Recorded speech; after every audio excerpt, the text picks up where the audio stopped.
over him. يقول, he says, أهلكت, I've destroyed, I've squandered, malan, wealth, lubada, an abundance of wealth. أيحسب, does he think, ألم, that not, يره أحد,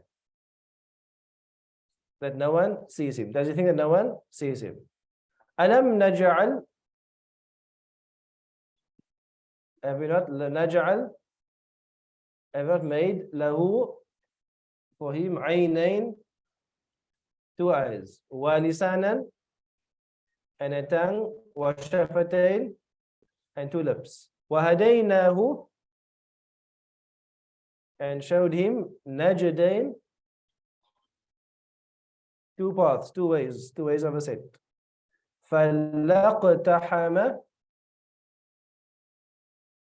la, not اقتحم, he is not attempted, al-aqaba, the steep path. وَمَا أَدْرَاكَ, and what would make you know, make you realize, mal aqaba, what is the steep path? Fakku raqaba, the freeing of a slave. Aw it'amun, or feeding fi yawmin, in a day, the masghaba, a day of hunger and fatigue. Yatiman, an orphan, the possessing maqraba, closeness. Aw miskinan, or a poor person, the matraba,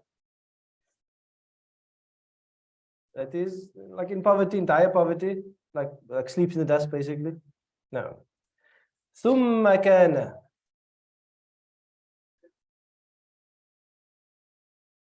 no, or then that person was or is minal ladina, from those that amanu wa tawasaw.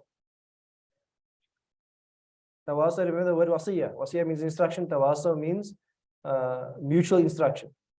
Wa tawasaw, 6 pavias. Wa tawasaw, a mutual instruction. Bil haqqi, abisa bisabri, with patience. Wa tawasaw bil marhama, and mutually advising with marhama, with rahmah, compassion, love, mercy. Okay, we ended there. If we go to the structure of the surah, just briefly, the structure of the surah, we find that the surah starts with an oath, and the oath is connected to Makkah, هذا البلد, وأنت Muhammad sallallahu alayhi wasallam, ووالد Ibrahim alayhi salam, وما ولد, and the offspring of Ibrahim, which Nabi Muhammad sallallahu alayhi wasallam is one of them. You with me? So the oath is actually beginning with objects of truth, of honor, of things of importance to Allah. Makkah, Prophet Muhammad sallallahu alaihi wasallam, Nabi Ibrahim, his offspring Ismail, Ishaq, and Muhammad sallallahu alaihi wasallam. And then the object of the oath is لَقَدْ خَلَقْنَا الْإِنسَانَ فِي كَبَدٍ, that if you reject this way, the way of truth, the way of Nabi Ibrahim, the way of his offspring, the way of the Kaaba, the way of Salah, and then definitely human beings will be in a state of kabad, a state of toil, of weariness, of heaviness. So that's going to be the first part. Then the second part is going to be about the thoughts and the attitude of those who have rejected this and who are in kabad. It's going to say, أَيَحْسَبُ أَنْ لَيْ يَقْدِرَ عَلَيْهِ أَحَدٍ, does he think that no one has power over him? يَقُولُ أَهْلَكْتُ مَالًا لُبَدًا, his attitude is what? Of arrogance, of pride in his worldly wealth. أَهْلَكْتُ, I have destroyed مَالًا لُبَدًا, an abundance of wealth. أَيَحْسَبُ أَنْ لَمْ يَرَهُ أَحَدٍ, does he think that no one sees him? Then Allah speaks about two things. Allah says then, أَلَمْ نَجْعَلْ لَهُ عَيْنَيْنِ, have we not made for him 2 eyes? 2 eyes to do what? To sight, but what type of sight? The sight is beyond superficial sight. Meaning what? You can see creation, but you can also ponder upon it. Where does it come from? How does it exist? Where does all the beauty come from? So the sight to see the ayat of Allah. وَلِسَانًا وَشَفَتَيْنِ, and the tongue and the lips, in other words, the ability to speak. Speak about what? Speak about truth. Speak about the truth that derives from the sight. In fact, that's a very much also a part of the Aqidah journey often. Not everybody is born into a Muslim home. So they don't often get born with being taught about Allah. But they can arrive at the existence of Allah Ta'ala through their sight. Through their pondering. Sight also linked to thought. Their sight and their thought. And then that sight and thought is what they call an aql process. What process? A rational thinking process. And lisan and shafatain is an oral process. And oral transmission is something called naql. You with me? Naql. And we mustn't do Aqidah, this will come in the next time, inshallah. But you can come to objects of truth with your mind. You can come to realize Allah is and exists with your mind. Because before you accept the Quran, you must know of Allah's existence already. Most of us are born into Muslim homes, so we taught it from young. But you can still arrive there through reflection, through sight. And then it is reinforced and it's explained and it's detailed through oral transmission. In this case, the chain is very short. Meaning what? They are living with the Prophet Muhammad sallallahu alaihi wasallam. He's amongst them. So he is speaking the truth and he is saying, you must convey the truth as well. وَلِسَانَهُ وَشَفَتَيْنِ وَهَدَيْنَهُ النَّجْدَيْنِ, and then we have laid out for them two paths, both are difficult paths. Whether you believe, there's difficulty and there's hardship. Or whether you don't believe, there's difficulty and there's hardship. But what's the elevated path? He hasn't attempted the higher road, the elevated path. وَمَا أَدْرَاكَ مَا الْعَقَبَةُ, what will make you realize it? So now we're coming to the next part of the surah. First part was about the oath. Second part was about the attitude of the disbelievers and their statements. Third part there was about Allah Ta'ala speaking about their favors. And now also speak about the aqaba. فَكُّ رَقَبَةً, to free a slave, أو إطعام في يوم ذي مسغبة, to feed people in times of poverty, of hunger. Yatim and the maqraba, starting with those who are most vulnerable and close to us. The orphan that is possessed closeness. Or miskin and the matraba, or the poor person that is in matraba, is completely in poverty. Thumma, then we mentioned, so we ended here. Thumma, then. Thumma meaning doing this, then in addition to that, kana, this person must be min alladhina amanu, from those that believe. How did I mention to you? How do you come to belief? What did I just mention now? Through a rational thinking. Where does the rational thinking process begin? Alam naj'al lahu aynayn. Can you see the connection here? When you see the signs of Allah Ta'ala, you will come to a point of iman. You will come to a point of iman. In Aqidah, they will detail that those logical arguments. In Aqidah, I won't get to now because we're having now proper Aqidah lesson. We won't get to now. But there are logical when you realize that any object must have a beginning. Any object, physical object, must have a beginning because your eyes see physical objects. And for anything to have a beginning, something must make it have a beginning. Things don't manifest out of nowhere without any catalyst, without any initiator. And eventually, if you regress enough in your thought, you realize that there must be a being that didn't have a beginning and didn't have a catalyst, but there's a catalyst for everything else. That's the basic Aqidah summary. So in other words, the aynayn is linked to ثُمَّ كَانَ مِنَ الَّذِينَ آمَنُوا. What comes after aynayn? وَلِسَانَهُ وَشَفَتَيْنِ. And a lisan, a tongue, and lisan, a tongue, وَشَفَتَيْنِ, and lips. Here Allah speaks about what tawassaw. What's tawassaw? Let's try tawassaw. to mutually counsel, to mutually advise. You're with me? Mutually advise. How do you mutually advise? Using what instrument of your body? Lisano wa shafatain. You with me? Lisano wa shafatain. So what must you do with the lisano wa shafatain? You must make tawasaw bil what? Okay, how can sabr? That's asr. I made the same mistake here. No, but here is tawasaw bi sabr. Tawasaw bi sabr. What does sabr mean in this context? Think about what Allah mentioned before this. Freeing a slave, looking after the orphan, helping the poor. What does sabr mean?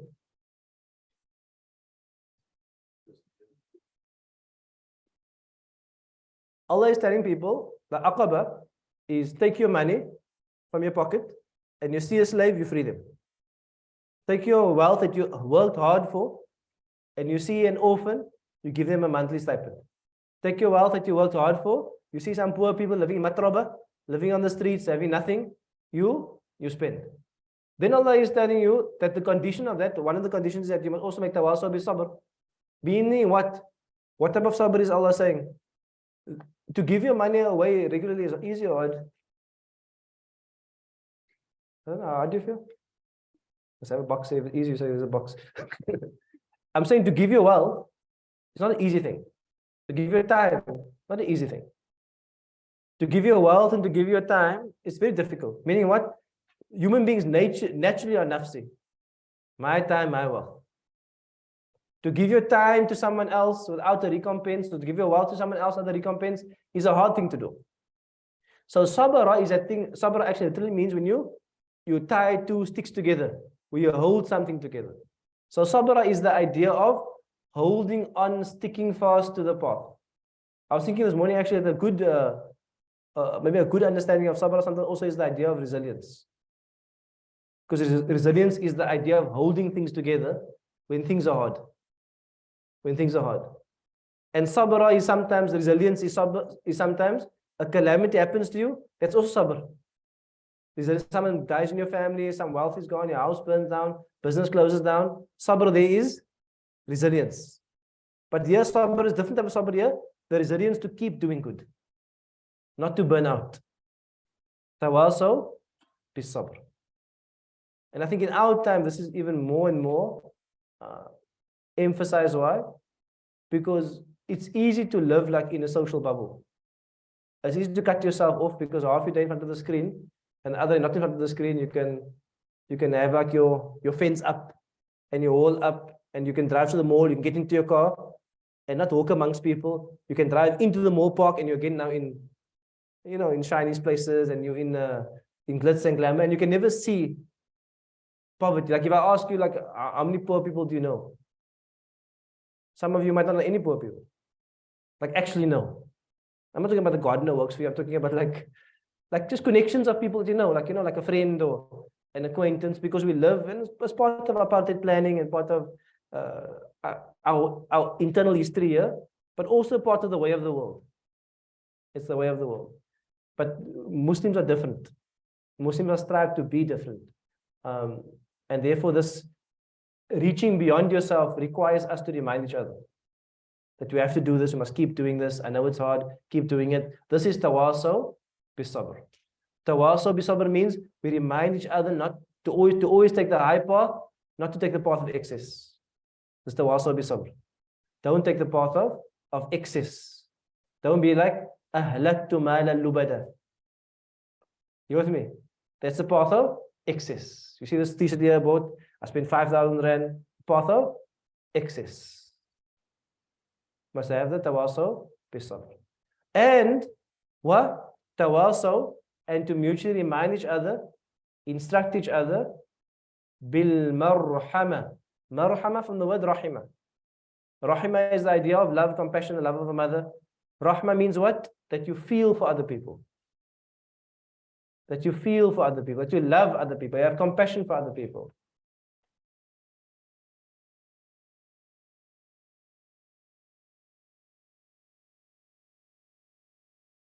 And again, something that we have to spiritually train ourselves. Meaning what? We are often quick to judge someone. Someone comes to you, ask for something, say, why didn't you get the job? Why didn't you clean yourself up? Those things are important for that person, yes. But when the person comes to you for help, we should be careful not to be like to judge too quickly. Even for people who are intoxicated. I know Muslims don't like drunk people. But when you've had a hard life, you know, like we haven't walked the shoes of the other person. We haven't walked the life of the other person. And it's quick for us to be like judgmental, you know, you're so drunk, get away from here. But we don't know what they've been through. Like what the hardship they've been through. And maybe intoxication is their way of staying alive. Like there's no other choice for them. So marhama, we're not saying we're condoning it. Marhama is that compassion that you have for someone. That, you know, I haven't walked your life. I have been favored not through my own deeds, but through Allah's qudrah. Allah has favored me with all this beauty around me and all this excess. You coming here with nothing, with matraba, with dusty clothes, and you have nothing. At least they have compassion. So even if you can't give someone something, or you don't think it's a good time to give them, at least have marhama. Smile at them and make a dua for them. You know, have a kind word for them as well. This is the Prophet, the Sunnah of the Prophet said, whenever someone came to him, if he couldn't help them, he would at least leave them with a kind word, with the right word. And I know, the difficulty, because we live like in a dangerous society, especially amongst the males, our default is aggression. You know, because it's almost like when you go into the world, like it's a jungle, man, and everybody's a potential predator. So, like, I also personally find it difficult, because you have a family, you have people approaching you, your family at night, you know, like it's all these complicated scenarios that we exist in, because also it's like the law of the jungle. Whoever roars the loudest is the safest. so that's also how like the real world works. So it's difficult to navigate this space, and you obviously have to act accordingly. But the idea that sometimes you might even have like a harsh word, but you still have marhama. I know it sounds strange, but sometimes maybe you have to be a bit stern. Maybe someone comes to you inappropriate time, your family is there, all of those things. You might say, excuse me, can you know what I mean? But you still have rahmah for that person. You can still make dua for that person in that moment.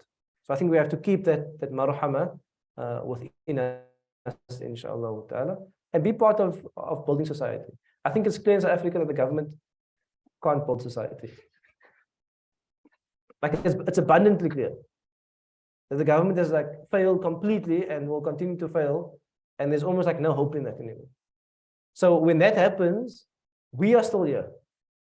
Like we people are still here. We, like they call us civil society, the regular civilians. So if someone else can't build, we will build, inshallah. We have to still help the poor around us. You with me? We still have to. We can't say we have to still do it ourselves as well. وَتَوَاصَوْا بِالْمَرْحَمَةِ.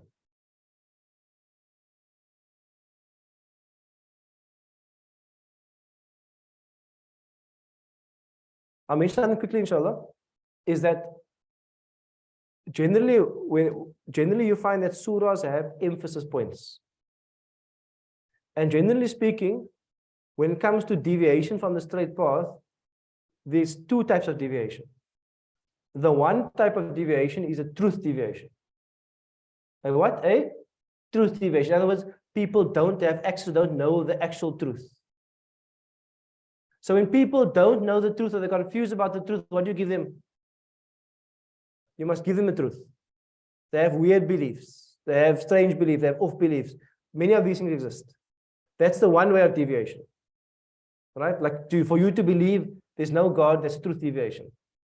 For you to believe that any faith is fine is a truth deviation. You with me? There's a problem in the truth. Then you have a nafs deviation. A nafs deviation is what? Where the person will know the truth, but it'll go against their nafs. So they won't. We all have some experience of this. You know what the right thing is, but you go against it. Why? Too lazy, too tired, too self-centered, too stingy, whatever the case is. That's a nafs deviation. You find that Allah didn't mention what tawasaw bil haqqi as in Surah Asr. So what you can deduce from that, and this is my own deduction, is that the emphasis point of this surah is a nafs deviation. Is a nafs deviation. Meaning what? This is not so much proving tawheed in the surah. This is speaking to the nufus of people, the nafs of people. وَأَنْتَ حِلٌّ بِهَذَا الْبَلَدِ. They are deeming it right to kill you in the city. That's a nafs deviation. يَقُولُ أَهْلَكْتُ مَالًا لُبَدًا. They are saying, I've squandered my wealth. That's a nafs deviation. And not helping the orphan, not helping the poor. If someone asks you logically, is it good to help the poor and the orphan? What will you say? Yes. In other words, your truth is fine. But why aren't you doing it? Nafs deviation. You with me? Because you haven't chose the aqaba. You haven't chose the aqaba. Because the aqaba is hard on the nafs. It's not easy. Like if you're going to hike and someone has two paths, we can go the steep path, we can go the cable car. The nafs always take the low road. But the aqaba here is the high road. When you walk the aqaba, what do you require? Good company to keep you going. وَتَوَاصَوْا بِالصَّبْرِ وَتَوَاصَوْا بِالْمَرْحَمَةِ. People remind you why you have the aqaba. You with me? So this is going to be the tone of the surah. Ulaika. Ulaika, verse number 18. Ulaika. Those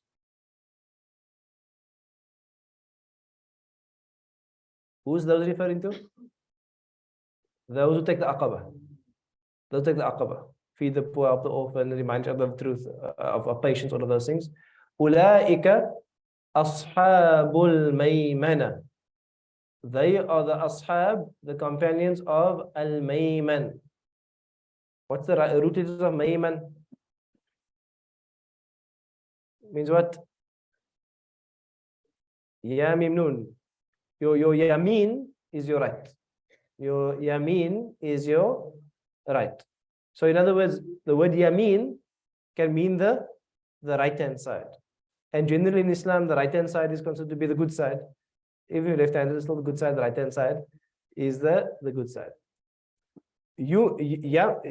Yamanahullah also means the blessed side. Let's look up the word inshallah. So yameen can also mean the blessed side or the favored side.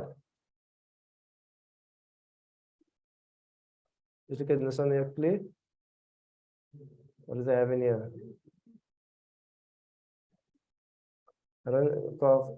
Mim. Where's Yamana? Yamana. I'm missing it here.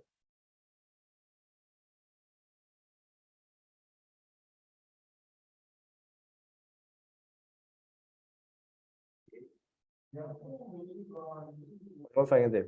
Anyway, so Yamana here, Yamana also means to be lucky, to be fortunate. Also has the idea of blessing. And the idea of blessing gives one gives one the meaning of similar to an'amta alayhim. Those who have received the blessings. It's a similar meaning to ashabul maymana. Those who have been blessed, those who are of the right. Yamana also has the idea of honor as well. In Arab language, something on the right is something of honor, something of dishonor. So the idea here also is the idea of honor. And the beginning of the surah started with honor. Uqsimu bihadhal balad. The city is city of honor. Wa anta, and you Muhammad a person of honor. Wa walid, your father Ibrahim, a person of honor. Wa ma walad, and those that followed him and came from him are people of honor.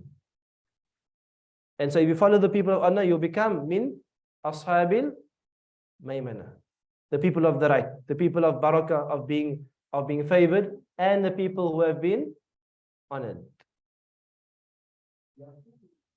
I think also that the idea of honor is exists in society often as a social construct. What do I mean by that? Stay with me. The idea of honor in society often exists as a social construct, meaning what? Society creates categories of people, and if they fit in those categories, they honor them. Generally, a society will, if a person is very famous, whatever reason, just the idea of fame, you can be famous for anything. You enter in social dynamics, you enter a place of honor. If a person is a person of wealth, especially great wealth, then you enter a space of honor. And what we find is that Islam comes and Islam wants to undo social constructs and put in divine constructs of honor. You with me? Islam wants to put in divine constructs. In other words, Islam wants to come to society and say, you think on a certain way of society, we are coming here to change that to who must be honored. So what is really honored in Islam? If I had to ask you, who are people of honor in Islam? It is people of taqwa. Can you see nothing to do with fame or wealth? It is people of taqwa. Inna akramakum indallahi atqakum. Who else is honored in society? People of knowledge also. Because inna al-ulama warathatul anbiya. That the ulama are the heirs of the Prophet. Obviously you get ulama, the good ulama and also good ulama. I know there are a lot of articles out these days. I don't want to talk about them, but anyway. Whatever happens in society amongst ulama is know that in every field you get those who are good and those who are not good. When it comes to lawyers, you get good lawyers, pious, upright, fair, and you get bad lawyers. When it comes to mechanics who fix your car, you get honest mechanics who will do the right job and fix the part that's actually broken. And you get guys who will fix one thing and break two other things. You're going to get people who are going to be upright and the people who are not going to be upright and so on. And same with the ulama, you're going to have a lot of people who have studied for many years, 5 years, 6 years, whatever the case is, speak a bit of Arabic and so on. Among them, you're going to get those who are good and who are trying, and no one's perfect. No field, no one's perfect, but those who have good intentions. Those who have good intentions and try to uphold things well. And you're going to get those who are struggling, who have maybe deviated from the path for whatever reason. What's important for us is not to like I say, throw the baby out of the bathwater. I can't say all lawyers are bad, all mechanics are corrupt. It's wrong for me to say that. You with me? Because you get those who are good and those who are not good. So same with the ulama, they're not one homogeneous group. They're a diverse group of people. And when you see some of these terms, understand they are different. You are taught by ulama, group of people. There are different groupings and different things. So it's hard to navigate these things because the community likes to. We even do the same thing with politicians. We say all politicians are corrupt. That's not true. Amongst them, there might be a few. There may be a few that are not. No. There's a question here, Tawfiq?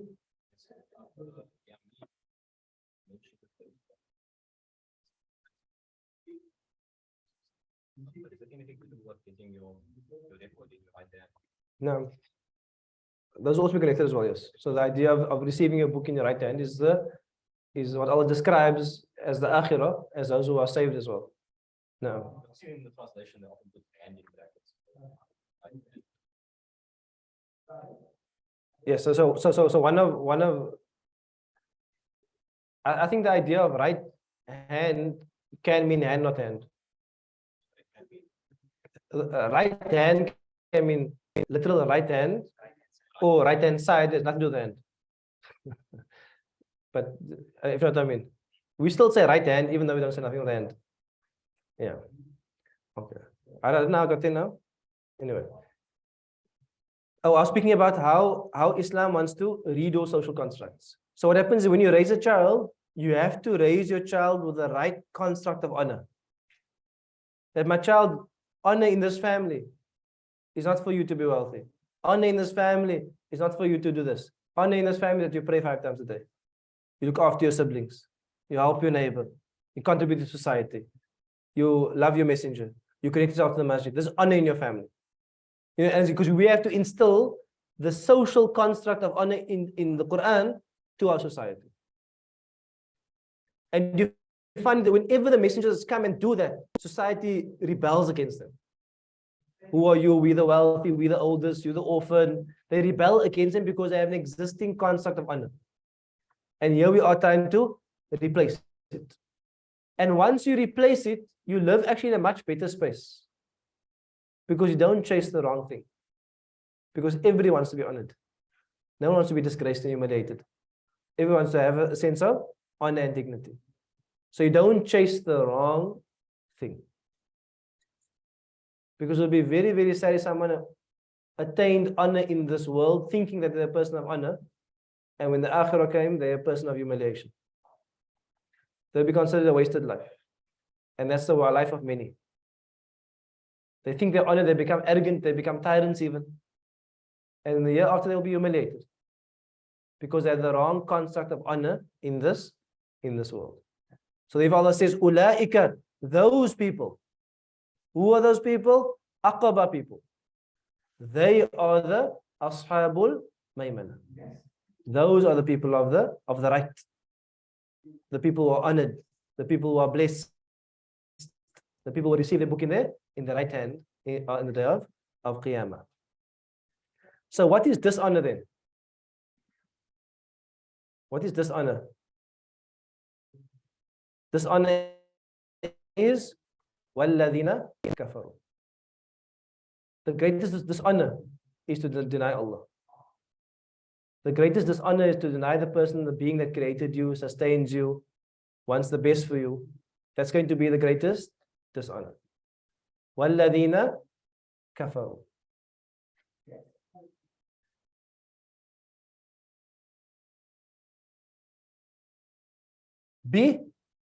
By ayatina, by our signs. Did Allah speak about seeing signs before? Alam naj'al lahu aynayn wa anta hillun, anta Muhammad sallallahu alaihi wasallam, who's bring the signs of the Quran, the ayat of the Quran. Those that kafaru bi ayatina. Another ayah Allah mentioned here, also not immediately obvious, is that the miskin is also an ayah. The yatim is also an ayah. Meaning what an ayah is, like a reminder, a point, an indicator. Because sometimes the ayah is to iman, but also the ayah is also to your righteous actions. Meaning what, when you gaze upon a yatim or a miskin, it's an ayah for you to take the aqaba. It's an ayah for you to take the aqaba. Not to turn a blind eye, to take the aqaba. وَالَّذِينَ كَفَرُوا. And those that kafaru. What does kafaru mean? Cover. It means to cover. You can only cover something that you have. Can you cover something you don't have? You can only cover up something that you've received. I want to make a pause on this point here, and I might have mentioned it before. It is not for us to determine who is a believer and not when it comes to individuals. It is us to say what Allah says. And what the Prophet Muhammad says, that Iman is what you believe in Allah, His messengers, His books, His angels, and last day, and Qadr, and all of those things. That is the path to salvation. It's not for us to say that person XYZ is on the path of salvation. We don't know that. So sometimes I hear like Muslim, even some scholars say it. They say like Mother Teresa she's in hell, and like I find these statements to be like problematic, because we can't know someone's state at the end of their life. Especially when the hadith says that you will live your life as a believer, and when we come to you and death an arm span, you'll do the actions of disbeliever, enter into hellfire. Therefore, even when the believer dies, you never say to someone who dies, that's a person of Jannah. Even the most pious, but you say, oh Allah, make him from the person of people of Jannah. It's never our statement to say a person is a person. Why? Because Allah is the one who makes tazkiyah. Allah is the one who will determine who is pure and who is not. And likewise, the hadith says you will live your entire life with the actions of the people of hellfire, of kufr. And between yourself and death will be an arm span. Do the actions of the people of paradise and you enter into paradise. Meaning what? Are we really able to say how people's last moments were? We're not able to say. So I find it very inappropriate when we start saying this one's kafir, this one's, you know, or this one's going to Jahannam. Like it's not. Obviously, we have to make people legally Muslim and for fiqh, because you must know where you can bury them.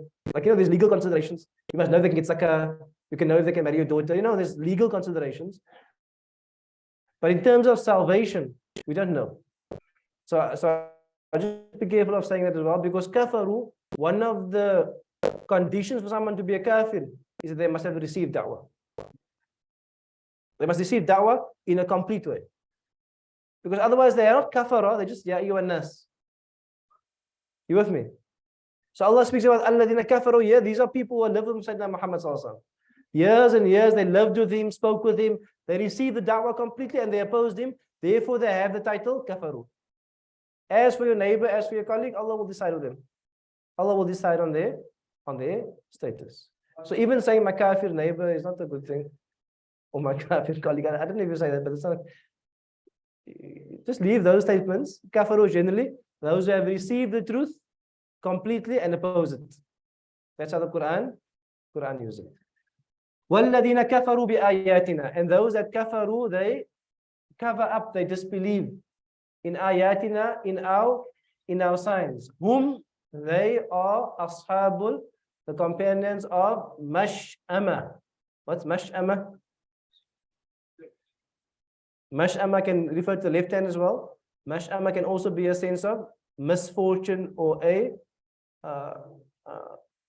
of like evil as well, evil fortune. So you have some statements here of shu'ima alayhim, to become inauspicious, to have evil fortune or ill luck.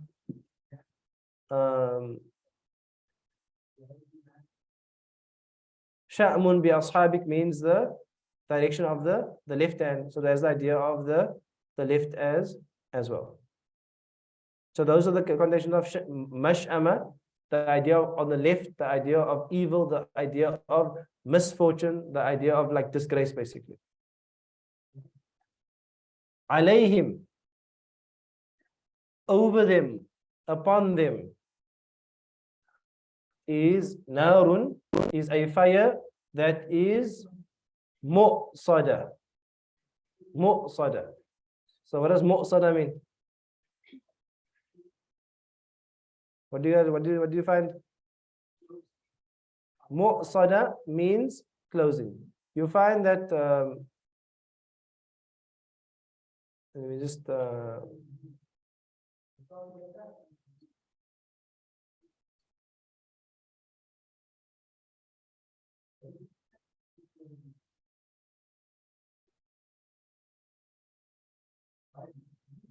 you have the idea here of a usda. Usda here he mentions is like a house made of like rocks, great rocks generally to keep in animals. So a usda or a asida is a house made of, that's closed. It's made of rocks and is there to enclose or keep in the animals. He says they have qadrun mu'sada. A qadrun mu'sada is what? That you have a pot that has heat inside, and the mu'sada is the lid on top.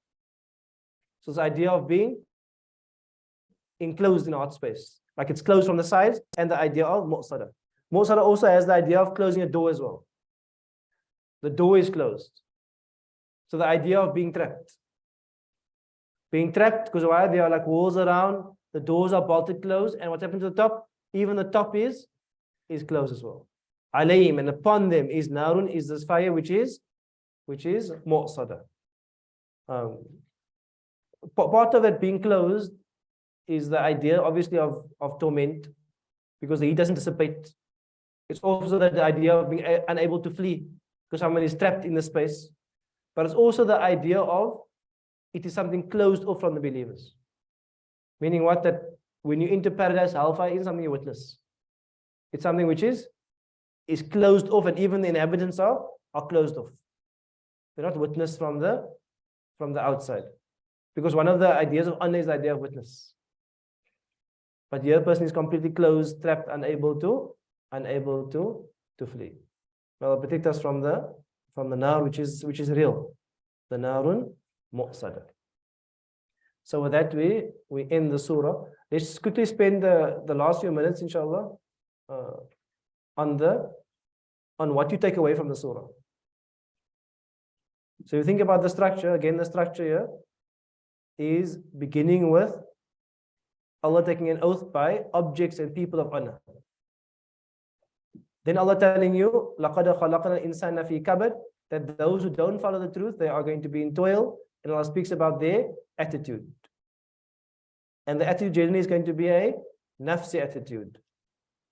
They think no one has power over them because their nafs feels all powerful. أَيَحْسَبُ أَنْ لَمْ يَقْدِرَ عَلَيْهِ أَحَدٍ. They feel that their wealth is there for them to squander because it's their wealth. يَقُولُ أَحْلَمْتُ مَا لَنُ بَدَى. They feel that they can do anything in private, which is evil. أَيَحْسَبُ أَنْ لَمْ يَرَهُ أَحَدٍ. Because no one sees them. All nafsi things. And then Allah speaks about what?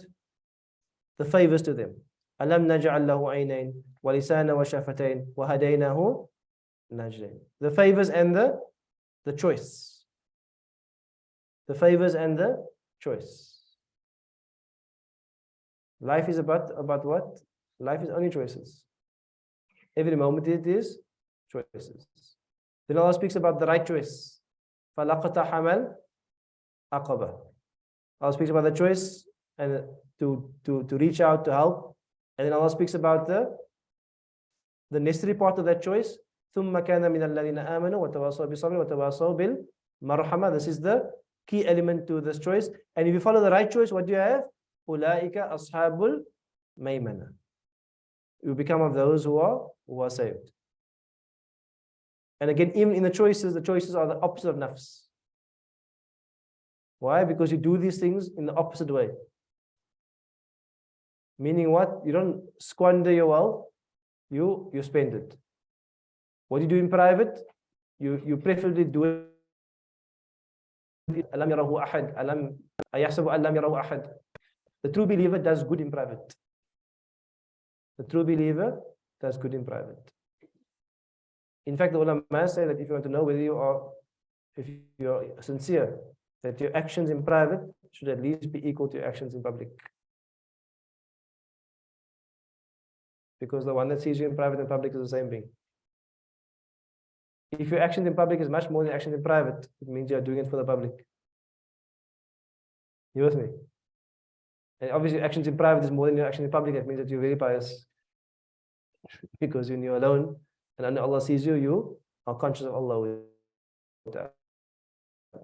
And therefore, this is Ashabul Maymana. And then those who disbelieve, they are going to be, and they deny the ayat, they are Ashabul Mash'ama, and they have an evil, a bad outcome.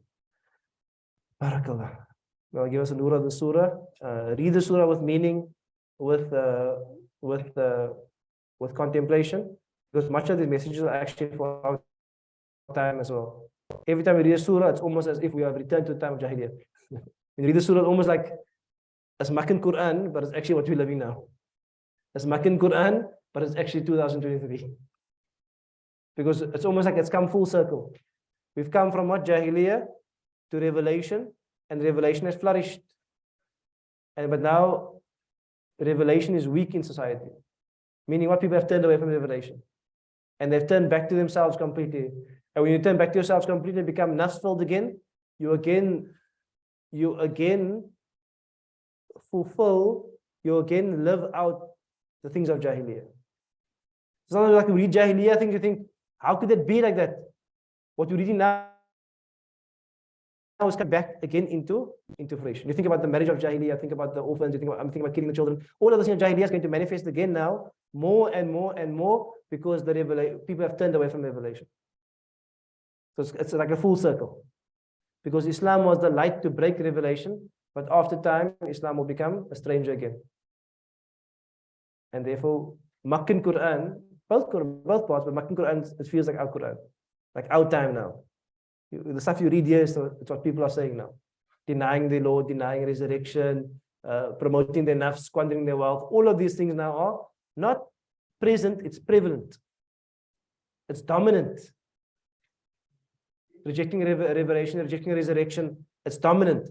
So we've gone back to Jahiliyyah. And in Jahiliyyah, the Muslims are a minority. Here we are a minority, and those who practice are even a smaller minority within a minority.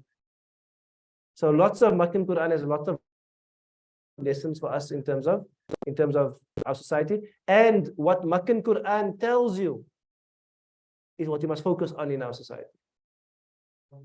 What Makkan Quran tells you, that you must focus on all Quran, but I'm saying obviously we don't have ayahs of jihad now, there's no jihad and battle and all of those things. And you understand, now what Makkan Quran, there's almost like to rebuild, you must rebuild again from Makkan period. You have a child, Makkan Quran. What's Makkan Quran? Tawheed, Risala, Kitab, Akhirah, orphans, poor people. You with me? Later on, they get bigger, they can do the other more complex social stuff. Best and protect. Any questions? Best and protect. وصلى الله على سيدنا محمد وعلى آله وصحبه وبارك وسلم. والسلام عليكم ورحمة الله وبركاته.